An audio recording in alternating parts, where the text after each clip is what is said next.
Let's take a very quick look at China in the Far East. It was a culture as old as the Egyptian culture, and it developed a written language even 1,000 years before Christ. Interesting to think about that in China, separated from the Middle East, was another civilization maturing at the same time as the civilizations we've already looked at in the Middle East. And we don't suspect there was any contact between these because of the distance and the difficulty of travel, and the fact that it doesn't appear that any kind of navigation was occurring in the seas at the time. So these two civilizations developing essentially in parallel with the same types of instabilities in China, dynasties of rulers and periods of instability and wars, but a unification occurring to make China more or less hang together as one country a few hundred years before Christ in the time of the Roman Empire. So culture was flourishing there, and in China we can speak of the era of the Middle Ages, but it wasn't the same in China. In Western Europe, it was a time when civilization retrenched, when some of the knowledge that was built up in antiquity and carried forth by the Romans was lost because of the disruptions that occurred when the Roman Empire fell.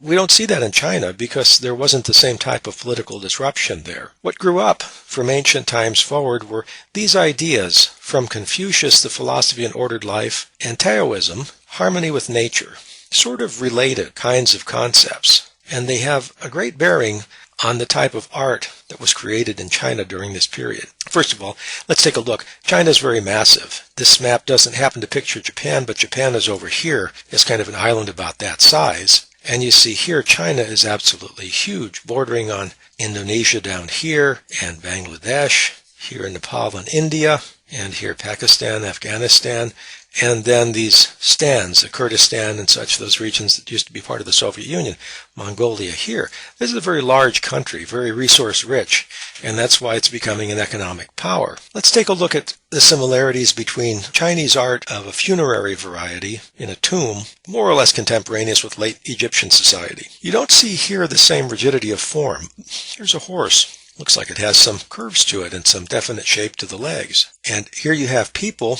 and they appear to be bent over and drawn in a way that might be the way you'd see them with your eyes looking at them. The purpose here wasn't the same as in Egyptian art, where the intention was to convey all that information to preserve an afterlife. These seem to be scenes of the life of the person who's entombed here. Now here's an interesting sculpture from another tomb. If you compare this to statuary being done in Rome at the time, Roman statuary, of course, represented people primarily, and rather realistically, this represented a mythical sort of a winged beast.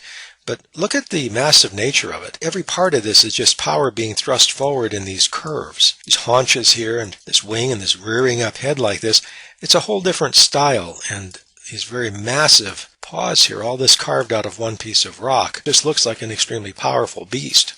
Another art form in China at the time is ink on silk scrolls. So a scroll, much like paper, it can be rolled up, and in fact scrolls like this were rolled up. They weren't decorations in the same sense that we would create a decoration like this and hang it on the wall and look at it whenever you glanced in that direction. These many times were for specific purposes. In here, it's kind of a moralistic story. For some reason, the husband is reproving his wife, and who knows what type of situation this exists, but the husband's exercising some authority here. Moralistic is one purpose of these. Another purpose of these types of ink on silk were for meditation. Meditation being a deep form of thought, a kind of a detachment from all the surrounding influences. Scrolls like this would have been unrolled and used to further that process. So these are not actual places. This is done in a way that is intended to be somewhat vague in areas and just lead you into thinking about, perhaps this is like kind of a mist, you can't see everything here. For moments of contemplation, this would be unrolled and aid in the process of meditation. And in fact, if we look at this, it's even more abstract. There's this big mountainous shape here and what looks like a lot of fog and sort of a vague hint of some leafy place.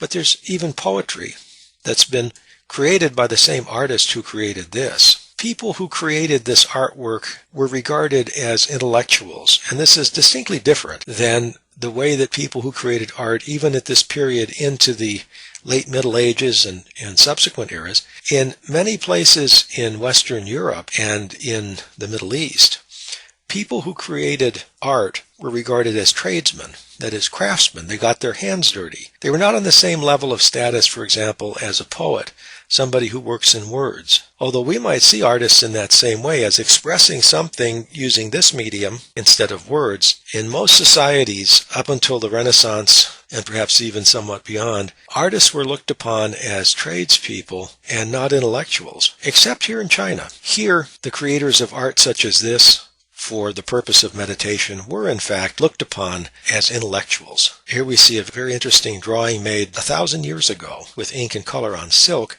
And the marvelous thing about this is that you can just see from the lithe nature of the way that these fish have been drawn, these curves, you can just almost see them in motion. So as an aid to contemplation, this would sort of draw you into this scene. An awful lot of skill involved in picturing this, and also something that we're going to be taking a look at in the next unit as we talk about perspective. Notice that you get a sense of the roundness of the fish by way of this shading. Light is coming here, and this face being illuminated is very bright. Here is in shadow, but this area of transition, this gradual shading from light to dark, is called chiaroscuro. It's a part of light perspective. The idea that by doing this, you're giving the same impression to this flat drawing on a flat surface that your eye would get from the real three-dimensional object, the way the light plays on it. And capturing that is quite significant in terms of representing three dimensions on a two-dimension plane. And here, artists of the Middle Ages, our Middle Ages in China, were adept at doing this. Another thing, notice this violates this principle of symmetry. If we draw a line down this way, this is unbalanced. There's two on this side and a third one here. In Western art, at this period and even sometimes after, there was the notion of balancing things out by having the same number of faces on each side of a vertical line that splits things. This idea of symmetry. Here, it doesn't apply. Yet the drawing looks very pleasing, perhaps because what's really drawn out here is a circle. Even though there are some gaps in it, it looks very pleasing because the shape is complete. Now this is an end piece that Gombrich has included.